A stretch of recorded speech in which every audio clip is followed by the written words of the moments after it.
Terima kasih kepada teman-teman pengkaji keadilan politik sosial dan hukum yang telah mengundang saya untuk berdiskusi perihal Undang-Undang Minerba yang baru saja direvisi. Nah, sebelum saya berbicara, pertama-tama saya ingin menyampaikan disclaimer terlebih dahulu bahwa saya bukan ahli hukum pertambangan. Bidang kajian saya, sebagaimana disampaikan oleh Bu Dewi tadi, adalah hukum lingkungan. Oleh karena itu, apa yang akan saya bicarakan pada siang hari ini adalah berkaitan dengan aspek hukum lingkungan dari revisi Undang-Undang Minerba tersebut.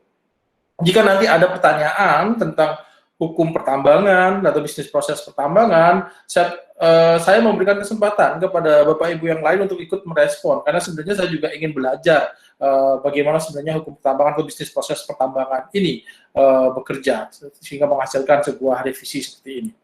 Nah, diskusi untuk siang hari ini saya beri judul Menakar Keadilan Lingkungan dalam Revisi Undang-Undang Minerba. Konsep keadilan lingkungan atau environmental justice yang saya gunakan ini sebenarnya berangkat dari sebuah konsep yang sudah muncul dari proses sejarah di era 80-an di Amerika Serikat yang ditandai dengan perjuangan bangsa kulit berwarna atau people of color, khususnya komunitas kulit hitam, dalam melawan distribusi yang tidak adil terhadap dampak dari pembuangan limbah B3 di tempat tersebut. Nah, saat ini konsep keadilan lingkungan ini telah berkembang sedemikian pesat melampaui dimensi ras sebagaimana yang terjadi sebelumnya. Dengan demikian, menurut saya problematika hukum lingkungan kontemporer yang ketika kita melihat Undang-Undang Minerba ini harus diletakkan dalam 3 hal berikut ini. Yang pertama, keadilan lingkungan itu menyangkut perihal distribusi, keadilan lingkungan juga menyangkut perihal pengakuan atau rekognisi, keadilan lingkungan juga menyangkut perihal partisipasi. Ya, kalau saya menekankan bahwa ini partisipasi politis, karena bahasa partisipasi hari ini adalah bahasa yang sangat teknokratik, ya, bahkan tokenistik dan bahkan formalistik. Ketika Anda hadir di sebuah tempat memberikan tanda tangan, itu sudah dianggap sebagai partisipasi. Padahal bisa saja kepentingan Anda itu tidak diakomodir dalam proses pengambilan keputusan tersebut. Oleh karena itu partisipasi menjadi penting dan melihat dimensi partisipasi ini secara politis bukan secara teknokratis. Nah, perspektif keadilan lingkungan ini pula lah yang kemudian akan saya gunakan untuk mengkaji revisi Undang-Undang Minerba sehingga kita bisa melihat pertanyaan tadi yang disampaikan oleh Bu Dewi, siapa yang dimenangkan dan siapa yang kemudian dikalahkan dalam pertarungan kebijakan pertambangan dan operasinya di tengah masyarakat. Nah, saya akan mulai dari problem distribusi terlebih dahulu. Problem distribusi dalam keadilan lingkungan kontemporer tidak hanya menyangkut tentang distribusi dampak lingkungan yang negatif bagi masyarakat, namun juga distribusi keuntungan dari sebuah kegiatan pengelolaan lingkungan maupun sumber daya alam, dalam hal ini pertambangan. Dalam distribusi inilah menjadi relevan kemudian kita membicarakan relasi kuasa dalam masyarakat, yang kemudian mempengaruhi bagaimana dampak dan keuntungan tersebut didistribusikan kepada masyarakat. Kita tahu bersama, di masyarakat relasi kuasanya itu terdistribusi tidak dengan imbang. Ya, ada yang kaya, ada yang miskin, ada yang korporasi yang memiliki jaringan sangat luas, bahkan transnasional, ada masyarakat yang bahkan tidak berpendidikan, masyarakat adat, dan sebagainya. Nah, kita harus meletakkan revisi undang-undang ini dalam perbedaan relasi kuasa ini, sehingga kita bisa melihat siapa yang akan dimenangkan dan siapa yang akan dikalahkan oleh revisi ini. Berkaitan dengan keuntungan, ya, distribusi tentang keuntungan, dari revisi Undang-Undang Minerba ini, kita bisa melihat dengan jelas, kita bisa membaca dengan jelas bahwa keuntungan terbesar itu diberikan kepada perusahaan-perusahaan tambang. Mulai dari kemudahan berinvestasi, kemudian perpanjangan kontrak karya menjadi izin usaha pertambangan tanpa proses negosiasi atau proses lelang, bahkan sebagaimana disampaikan oleh Pak Edi tadi, seluruh wilayah Republik Indonesia hingga landasan kontinennya sudah didesain sebagai wilayah hukum pertambangan untuk kepentingan semangat keruk habis ini. Jadi ada anekdot yang mengatakan bahwa kita tidak lagi hidup di negara kesatuan Republik Indonesia, tapi kita hidup di negara wilayah hukum pertambangan Republik Indonesia.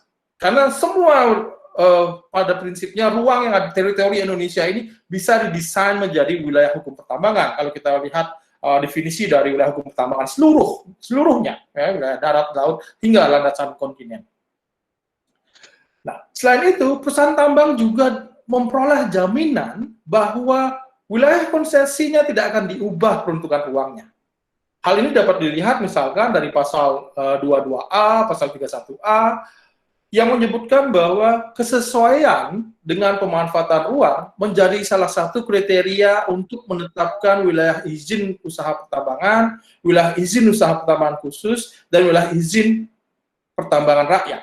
Selanjutnya, disebutkan juga bahwa pemerintah pusat dan pemerintah daerah menjamin tidak ada perubahan pemanfaatan ruang bagi kawasan konsesi pertambangan yang sudah ditetapkan sebagai wilayah usaha pertambangan. Permasalahannya dalam konteks hukum di sini adalah muncul kesan bahwa sekali sebuah wilayah konsesi tambang itu ditetapkan berdasarkan tata ruang yang berlaku saat itu, maka sifatnya dia kemudian menjadi suatu hal yang sakral untuk diubah dalam peraturan tata ruang sekalipun. Padahal penetapan awalnya merujuk pada tata ruang, tapi ketika dia sudah ditetapkan, tata ruang pun tidak bisa berubah. Jadi pertanyaannya, yang mana sebenarnya yang menjadi rujukan yang paling legitimate ketika terjadi konflik norma dalam hal ini? Apakah ketentuan tata ruang atau peraturan tata ruang yang merupakan regling atau peraturan yang sifat publik, atau sebenarnya status wilayah usaha pertambangan yang basisnya sebenarnya adalah izin yang merupakan keputusan tata usaha negara atau basic. Ini menjadi permasalahan yang akan muncul, permasalahan legal yang akan muncul di kemudian hari. Sejak kapan kemudian basicing itu tidak bisa diubah oleh regling? Kalau kita lihat Undang-Undang Penataan Ruang sendiri, Undang-Undang Penataan Ruang memberikan kemungkinan untuk mengubah atau meninjau aturan tata ruang itu setiap 5 tahun sekali, kecuali terjadi perubahan besar akibat bencana atau teritorial negara. Ya, dalam hal ini ketika terjadi bencana atau teritorial negara, tanpa harus menunggu 5 tahun, aturan tata ruang itu bisa diubah. Nah, katakanlah begini ilustrasinya. Jika terjadi bencana di sebuah wilayah konsesi tambang, misalnya wilayah konsesi tambang tersebut merupakan kawasan likuifaksi atau kawasan pembuburan tanah, dan kemudian terjadi bencana kawasan tersebut, nah, jika kita menggunakan cara berpikir revisi Undang-Undang Minerba ini, wilayah konsesi tambang tersebut tetap tidak bisa diubah peruntukan ruangnya menjadi kawasan perlindungan bencana, padahal dia sudah bukan lagi kawasan pertambangan, karena sifatnya dia kawasan likuifaksi, dan ketika kawasan likuifaksi secara ruang dia harus ditetapkan sebagai kawasan lindung dalam konteks kebencanaan.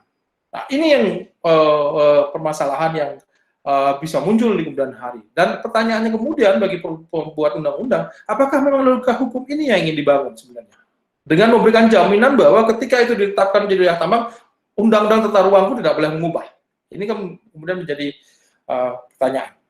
Nah, selain itu, dalam naskah akademik, kalau kita baca naskah akademiknya, terutama di halaman 55, Bapak Ibu bisa membaca, di situ dinyatakan bahwa, kurung buka, usaha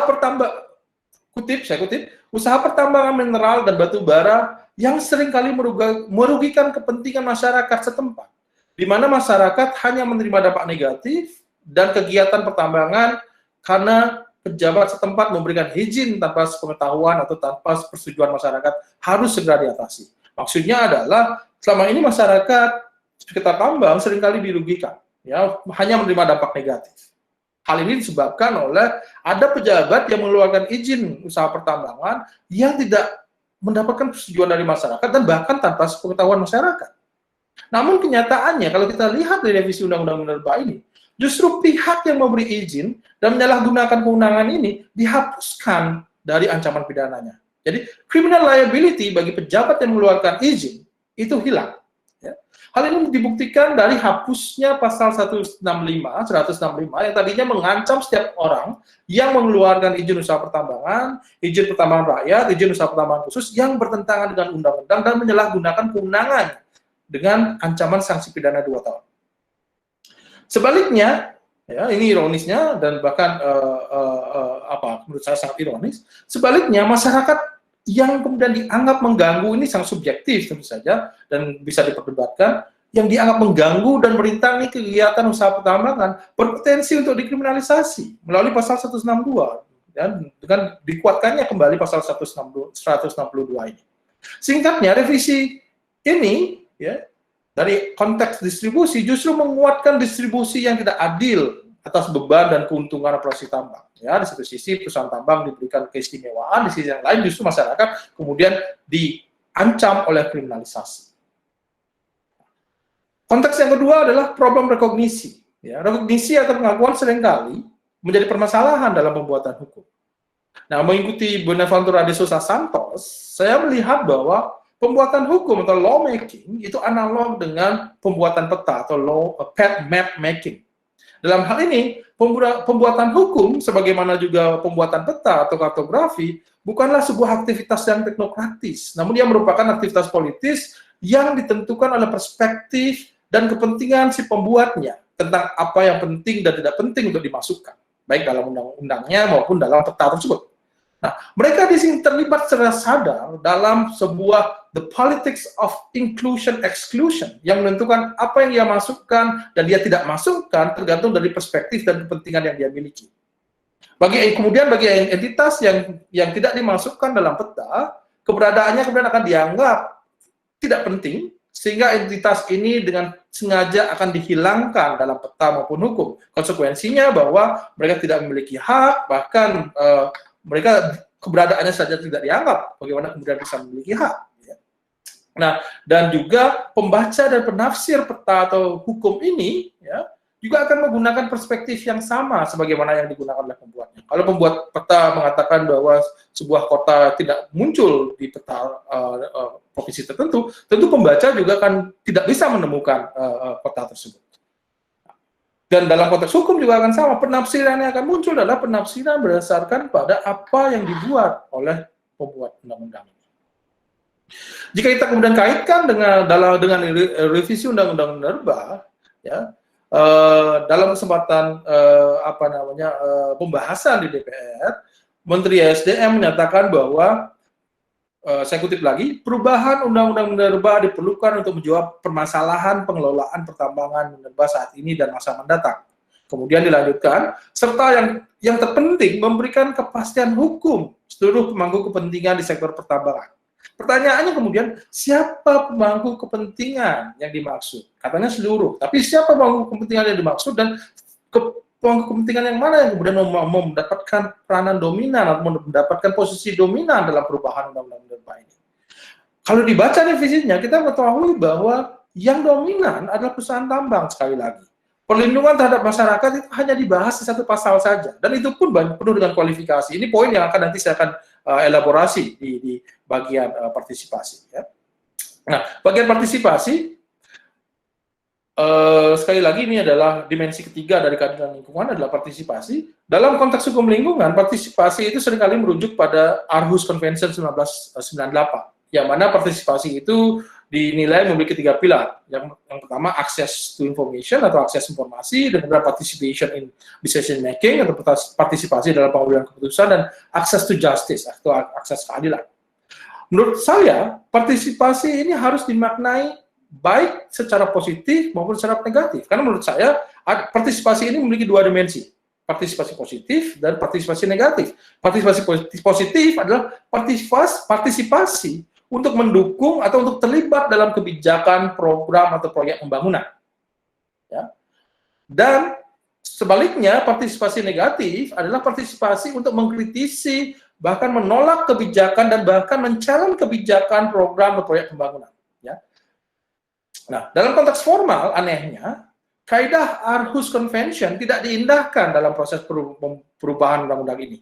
Akses informasi disimpangi, sebagaimana dikatakan Pak Edi tadi, undang-undang yang sudah ditetapkan sangat sulit untuk diakses, dan kemudian pengambilan putusannya juga tidak melibatkan masyarakat secara luas, apalagi masyarakat berkepentingan, ada LSM lingkungan, masyarakat yang terkena dampak tambang, dan kemudian masyarakat adat, dan lain sebagainya. Hampir tidak ada representasi dari kelompok-kelompok yang akan terkena dampak ini. Nah, pembahasannya pun terkesan tidak memiliki sense of crisis, karena pembahasan dilakukan di masa tanggap darurat COVID-19. Jadi menurut saya ini semacam strategi noise reduction. Jadi strategi untuk mengurangi kebisingan, karena siapapun yang menolak penetapan undang-undang ini, mereka tidak bisa melakukan apa-apa selain ribut di sosial media atau di Facebook atau di Twitter. Karena untuk berdemonstrasi, berkumpul untuk menolak penetapannya sudah tidak dimungkinkan. Karena kita harus ikut protokol COVID, kemudian ada ketentuan-ketentuan pidana yang kemudian membatasi kegiatan-kegiatan fisik yang melibatkan banyak orang. Nah, ini memang sengaja dilakukan sebagai sebuah noise reduction. Nah, kemudian kalau kita lihat dari aspek substansi, kita bisa membaca naskah akademik. Ya. Disebutkan di naskah akademik tersebut, salah satu prinsip yang harus melandasi perubahan undang-undang minerba ini adalah asas partisipasi atau prinsip partisipasi. Namun sayangnya dari undang naskah akademiknya saja bermasalah, partisipasi ini kemudian direduksi sedemikian rupa maknanya dan sangat drastis hanya pada aspek partisipasi positif. Atau lebih sempitnya bahwa partisipasi dimaknai adalah peran serta masyarakat untuk itu ikut bekerja di perusahaan tambang, ikut menjadi pengusaha tambang, dan ikut menjadi distributor tambang. Ya. Nah, justru ini reduksi yang terjadi di pertambangan ini. Jadi partisipasi hanya dimaknai, oke, kalau partisipasi ada apabila masyarakat itu setuju dengan perusahaan tambang dan ingin berpartisipasi menjadi pekerja di perusahaan tambang, menjadi pengusaha maupun jadi distributor tambang. Nah, menariknya ketentuan pasal 162, ya kalau kita lihat revisi undang-undangnya, justru melakukan kriminalisasi bagi warga yang mengganggu operasi tambang, yang dianggap atau dinilai mengganggu operasi tambang. Nah, padahal dari perspektif keadilan lingkungan, gangguan, kemudian gangguan yang bisa bersifat demonstrasi, boikot, sejauh kemudian dia tidak melanggar hukum, ya, dan tidak dicari-carikan pasalnya, dia adalah bentuk dari partisipasi itu sendiri, atau yang saya katakan tadi itu adalah bentuk dari ekspresi atau partisipasi yang sifatnya negatif, ya, partisipasi untuk tidak terlibat, partisipasi untuk mengatakan tidak, partisipasi untuk menolak, dan partisipasi untuk men-challenge sebuah kebijakan, sebuah aturan, dan sebuah proyek pembangunan. Ya. Nah, karena menolak dan mengkritisi operasi tambang dengan jalan yang non-kekerasan merupakan salah satu bentuk partisipasi yang berdimensi negatif yang saya sebutkan tadi. Seharusnya suara-suara kritis ini diberikan ruang dan dijamin dalam pengambilan keputusan, dalam tidak hanya dalam pengambilan kebijakan pertambangan, tapi juga dalam operasi tambang tentunya. Nah, selanjutnya dalam pasal 6 Undang-Undang Minerba, sebelum revisi disebutkan bahwa kewenangan pemerintah pusat dalam pengelolaan pertambangan mineral dan batu bara salah satunya adalah penyelesaian konflik masyarakat. Ya. Namun dalam revisi, kewenangan untuk menyelesaikan konflik dalam masyarakat ini yang berkaitan dengan perusahaan tambang, mineral, dan batu bara dihapuskan. Jadi kewenangan untuk menyelesaikan konflik dengan sengaja dihapuskan. Penghapusan ini, menurut penafsiran saya, menyiratkan beberapa hal. Pertama, dalam konteks pertambangan minerba, negara melalui pemerintah pusat telah dengan sadar tidak lagi meletakkan posisinya sebagai penengah atau sebagai aktor penengah meletakkan posisinya sebagai penengah bagi aktor yang sedang berkonflik.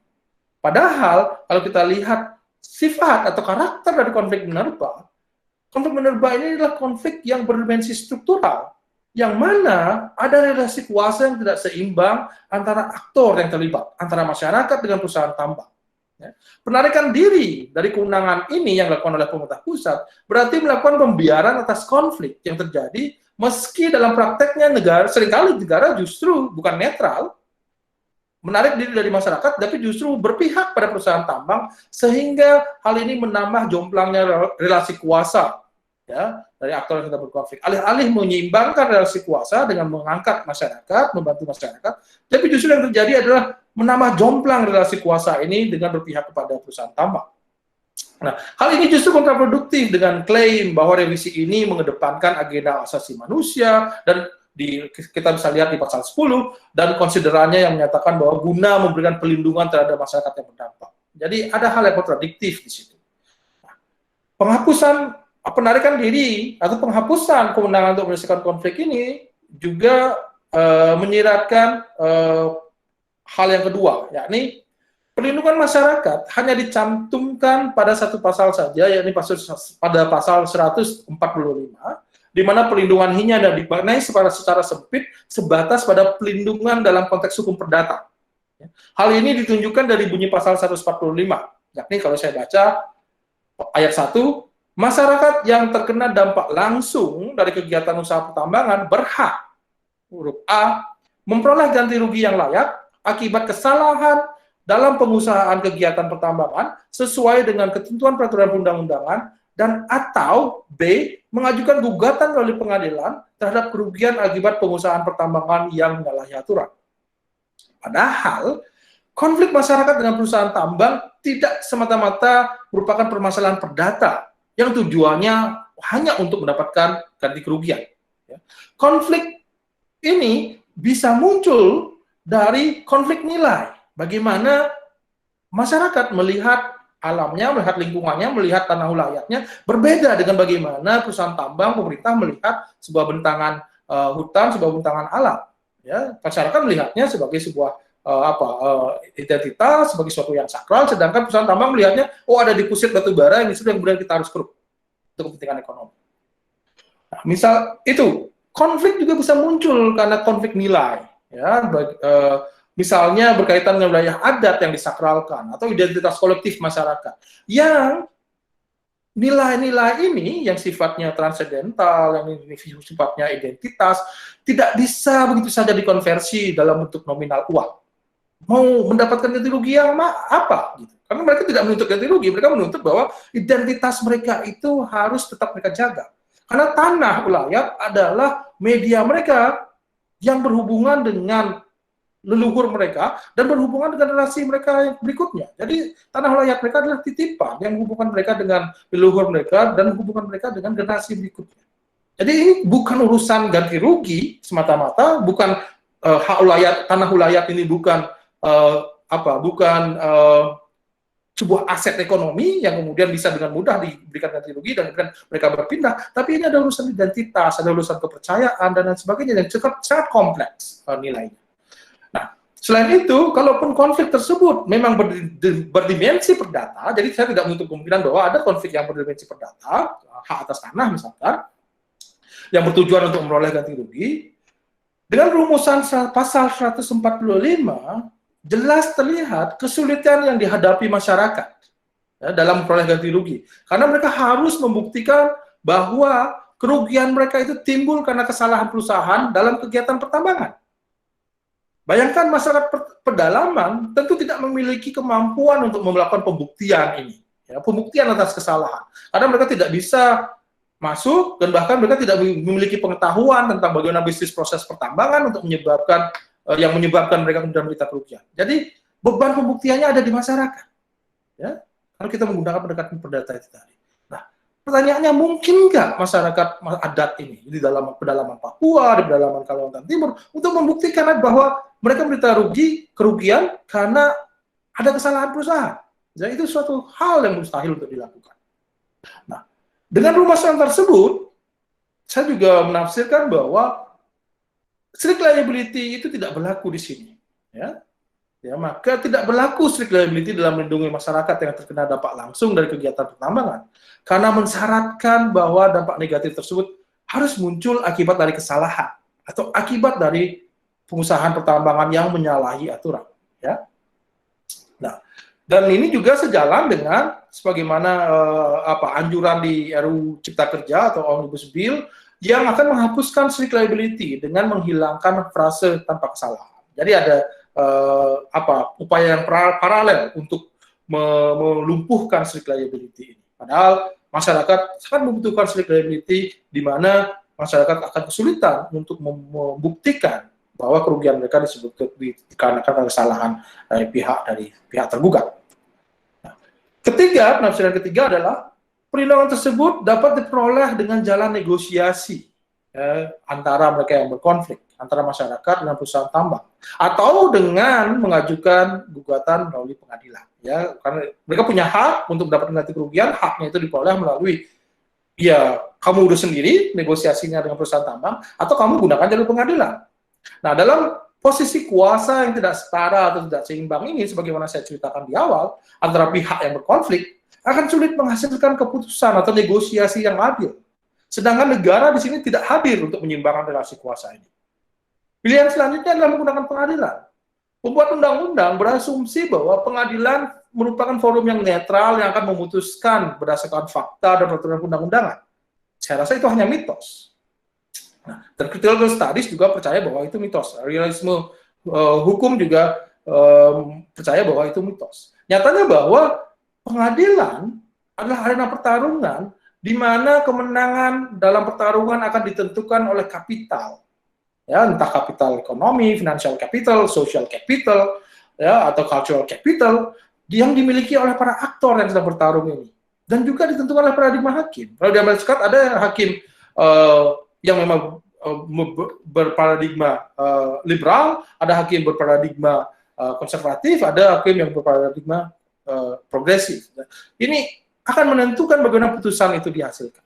Ya. Jadi kita tidak bisa berasumsi bahwa pengadilan itu yang akan menyelesaikan semuanya dan memberikan mendeliver keadilan bagi kelompok masyarakat yang termarginalkan dalam undang-undang minerba ini.